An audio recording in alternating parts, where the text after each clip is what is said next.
ఆరోగ్యశ్రీ పెట్టిన వ్యక్తే అద్దం పద్దం లేని ముందు పెట్టాడు. వాళ్ళు ముందు తాగడం, కిడ్నీలో లివర్లో పోగొట్టుకోవడం, అది ఆరోగ్యశ్రీని వాడు అది కొట్టింది, అది దెబ్బ కొట్టింది.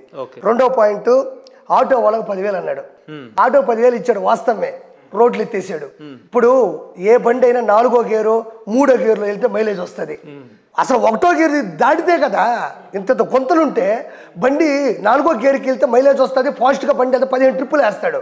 ఈరోజు రోడ్లు బాగాలేక ఒక ట్రిప్కి అర ట్రిప్కే ఎన్ని టైర్లు పగిలిపోయి అస్సలు రోడ్లు ఏ రోడ్డు ఆంధ్రప్రదేశ్లో 1 సెంటీమీటర్ కూడా ఇలా నీళ్లు వస్తే ఇంత ఒకప్పుడు మ్యాన్హోల్లో పడి చనిపోయేవాళ్ళు. ఈరోజు ఆంధ్రప్రదేశ్లో ఎక్కడ చూసినా మ్యాన్హోల్లే, ఇంత ఉంటాయి. బస్సు డ్రైవర్లు ఓటేలా. ఏంద్రనైనా ఈ కథ, ఆ కాళ్ళు నిప్పులు, బ్రేక్ అడుగడుగున తొక్కాల, వాళ్ళు వేటేలే. ఈరోజు వచ్చేసి అదొక దెబ్బ కొట్టేసింది భయంకరంగా. ల్యాండ్ టైటిలింగ్ యాక్ట్ కొట్టింది. గురువు గారు అన్న ఫోటో ఇటు పెట్టుకుందాం ట్రై చేశాడు, అది జనాలకు అర్థమైపోయింది. మెయిన్ ఏంటంటే అన్న హత్య రాజకీయాలు.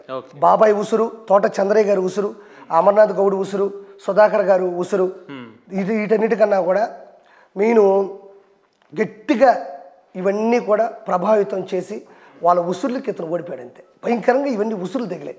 ఈ హత్య రాజకీయాలు ఎక్కడా లేవు. అంటే వైసీపీ ప్రభుత్వం వైఫల్యాల వల్లనే ఓడిపోయింది తప్ప టీడీపీ ఏదో చేస్తారనే నమ్మకంతో కాదంటారు. అంతే రెండు ఉంటాయి అన్న. ఒకటి వచ్చేసి ఇతను చేసిన అరాచకం, వాళ్ళు చేయగలిగిన అద్భుతం, అంతే. రాజధాని అడిగితేనే కూడు పెడతాయనే, ఒకడేమో కంపెనీలు తీసుకురారా అంటే నాకు సరిపుట్టిపోతుంది అమెరికాకు పోతాను అన్నా. ఐటీ మినిస్టర్ అమర్నాథ్ ఇంకా సిల్లీ రీజన్ చూస్తా జనాలు ఊరికే ఉంటారా? ఎగిసితంతే వెంకటేశ్వర ఎగిస్తుంటే ఏడో పడ్డారు వాళ్ళు. ఓకే, ఎట్టకేలకు మీరు ఆశించినట్టు, మీరు ఊహించినట్టు టీడీపీ ప్రభుత్వం, కూటమి ప్రభుత్వం అయితే వచ్చింది, 100% వచ్చింది. ఓకే, రాబోయే రోజులు మీ కార్యాచరణ ఇప్పుడు ఏంటంటే ఏం చెప్తారు మీరు? నేను కూటమికి ఒక మద్దతుదారుడిగా నాకున్న తెలివితేటలు నేనేదో చేసుకుంటా ముందుకెళ్తానంతే.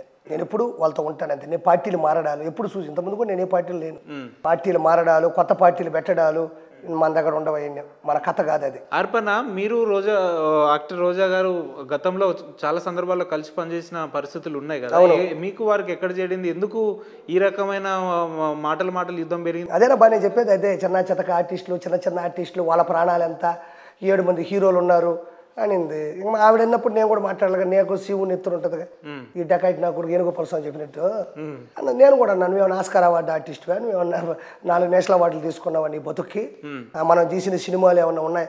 మొన్న అంటుంది కూటమి అంట, 3 కలిసి కూటమి. ఈవిడ 3 హీరోయిన్లు ఉన్న సినిమాలు ఈవిడ చేయలేదా? ఒక హీరోకి 3 హీరోయిన్లు ఉన్న, మల్టిపుల్ హీరోయిన్లు ఉన్న సినిమాలు ఈవిడ చేయలేదా? మరి మన బతుక్కి ఎందుకు చేసాం? మాకు సింగిల్ హీరోయిన్గా చేసుకోవచ్చుగా, మన బతుకు సొంత సినిమా తీసుకోవచ్చుగా. 3 హీరోయిన్లు, ఒక హీరోకి 3 హీరోయిన్లు అంటే ప్రాధాన్యత ఉండదు. ఏ మాట మాట్లాడిన ఎదురు సమానం మీ దగ్గర ఉందనుకుంటా కదా. ఏముంది, నాకు నచ్చలా, కోపం వచ్చింది, నాకు ద్వేషం ఆవిడ మీద. ఆవిడ మంచిది కాదు, ఆవిడ ఒక అవినీతి పరురాలు. సరే, ఇప్పుడు ఆమె ఓడిపోయింది, ఏం చేయబోతున్నారు? ఇంక చేసేది ఏముందా, మొత్తం డిపార్ట్మెంట్ మొత్తం పట్టుకుని ఆ డబ్బులు యానించి తీసుకుంది. ఇలా అన్నదమ్ములు యానించి పట్టుకొచ్చినారు. ఉన్నాయా మీ దగ్గర ఆధారాలు? ఉన్నాయా? ఆధారాలు అవసరం లేదు. ఇప్పుడు డిపార్ట్మెంట్ దిగిన తర్వాత ఆధారాల కోసమే కదా సేకరిస్తారు. అంత లగ్జరీ కార్లు యానించి వస్తున్నాయి, అంత పెద్ద ఇల్లు యానించి వచ్చింది, ఎన్ని మాఫియాలు, ఎన్ని భూ కబ్జాలు, ఎన్ని ఇసుక దందాలు, ఎన్ని బ్లాక్మెయిల్లు మొత్తం పడతారు. ఇప్పుడు ఆవిడదే కాదు, మొత్తం 175 మందితో కూడా ఇప్పుడు దృష్టి పెడతారు. ఇప్పుడు సచివాలయంలో తనిఖీలు చేస్తే కొన్ని ఫైల్స్ మిస్ అయినాయంట. అది జగన్మోహన్ రెడ్డి చేసే కంత్రి పనులు ఇవన్నీ. సో దాంట్లో నో డౌట్ దాన్ని పట్టుకుంటారు. నిన్న జగన్ గారు మాట్లాడుతూ ఎన్నో ఇబ్బందులు తట్టుకొని ఈ స్టేజ్ దాకా వచ్చినాం, ఇంకా రాబోయే రోజుల్లో ఏ ఇబ్బంది దేనికి సిద్ధం అంటుందా? 10 మంది ఎమ్మెల్యేలు పెట్టుకుని అసెంబ్లీలో అడుగుతుంటావా? 10 మంది ఎమ్మెల్యేలు పెట్టుకొని అడుక్కు తింటావు నువ్వు అసెంబ్లీలో. ఎవరు నీకు రెస్పెక్ట్ ఇచ్చేది ఎవడు? మంచిగా మీ నాయన చరిష్మాతో నువ్వు తిరిగి ఒక ఛాన్స్ అని 151 సీట్లు చేసి అందులో ఇంకో సీటుకు వచ్చి యాడ్ అయింది. ఇచ్చినప్పుడు గౌరవంగా పద్ధతిగా 10 మందితో ఉండాలి. కానీ తిరుమలలో క్రిస్టియానిటీని పెడతాను, అడ్డొచ్చుని చంపేస్తాను, వేసేస్తాను, 3 పిల్లలు, లేకపోతే చంద్రబాబు నాయుడు గారు ముసలోడు. ఈరోజు నిజాయితీగా చెప్పు, ఎవడు తిడితే వాడికి పదవులు ఇచ్చాడు. కానీ నిజాయితీగా ఉండే వాడు పదవులు వైఎస్ఆర్సీపీలో ఉన్నాయా? ఎవడు తిడితే వాడు పేర్ని నాని కానీ, ఆ కొడాలి నాని కానీ, ఎవడు అమర్నాథ్ రెడ్డి కానీ, వైవి సుబ్బారెడ్డి కానీ, వీళ్ళందరూ ఎవరైనా తిన్నగా గౌరవంగా ఒక ప్రెస్ మీట్ పెట్టింది. ఒక్క ప్రెస్ మీట్ మా నెల్లూరు వాడు ఉంటాడు, ఊదుమొహమ్మోడు అని అనిల్ కుమార్, వాడిది ఒక్కటి తిన్నంగా ప్రెస్ మీట్ పెట్టి నాకు ఒక్కడు చూపించు. తిన్నగా అంటే పద్ధతిగా కూర్చొని, అంటే స్థానిక పరిస్థితుల మీద ఏదైనా కూర్చొని ఇదండి అదండి ఏంటండి ఇదండి అని సంయమనంగా పాటించి మాట్లాడి ఒక్క వీడియో చూపించు వైఎస్ఆర్సీపీ వాళ్ళది. ఏదే ఉండదు. అన్న బొచ్చు బేకలేరు అని ఆవిడ, ఈడొచ్చేసి నీ సంగతి తెలుస్తాను వీడు, ఆడు కొడాలి నానేగాడే ఆ పప్పుగాడు వాడే గెలవలేదు అన్నాడు. ఈయన ఆ కొడుకు ఈరోజు డిపాజిట్లు రాలా. ఆయన అత్యధిక మెజార్టీతో మంగళగిరిలో గెలిచాడు. పవన్ కళ్యాణ్ గారిని పట్టుకొని 3 పిల్లలు అన్నాడు ఈ జగన్మోహన్ రెడ్డి, ఈ డకాయిట్ నా కొడుకులు అందరూ. ఈ రోజు ఆ మనిషి 21 సీట్లు గెలిపించుకున్నాడు. ఇంకా ఏంది 2 ఎంపీ సీట్లు. జగన్ ఇంకో మాట మాట్లాడితే ఏమన్నాడు, మేము ఓడిపోవడానికి గల కారణాలు ఏందో సమీక్షించుకుంటాం, మేము చూస్తామన్న. వారికి తెలియదంటారా ఇవన్నీ? ఎందుకు తెలియదు నీకు అర్థం కాదా అన్న? అధికారం ఉండాలి కానీ అధికారంకి అహంకారం తోడకూడదు.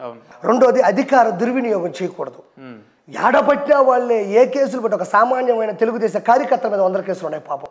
కూలికెళ్ళి బతికే కార్యకర్తల మీద కేసులు పెట్టించారు తెలుసా నీకు? ఇంతకన్నా దౌర్భాగ్యం ఉంటుందా? ఆనందయ్య ఉంటాడు మన నెల్లూరులో, ఆనందయ్య, అతన్ని ఎంత ఇబ్బందులు పెట్టారు. ప్రపంచంలో కొన్ని 100 మంది నేను ఆడే ఉన్నా ఒకరోజు. అసలు బయట అంతమంది ఇబ్బంది పడి ఆ మందు కోసం వెయిట్ చేస్తుంటే హైదరాబాద్ మహారాష్ట్ర నుంచి వచ్చారు. లోపల కూర్చొని ఈ కాకాని గోవర్ధన్ రెడ్డి, మన కరుణాకర్ రెడ్డి, చెవిరెడ్డి భాస్కర్ రెడ్డి, మొత్తం వీళ్ళందరూ బండ్లు పంపించి మాకు ఇంతది గిన్నె నిండా పంపించు, ఇంతది గిన్నె నిండా పంపించని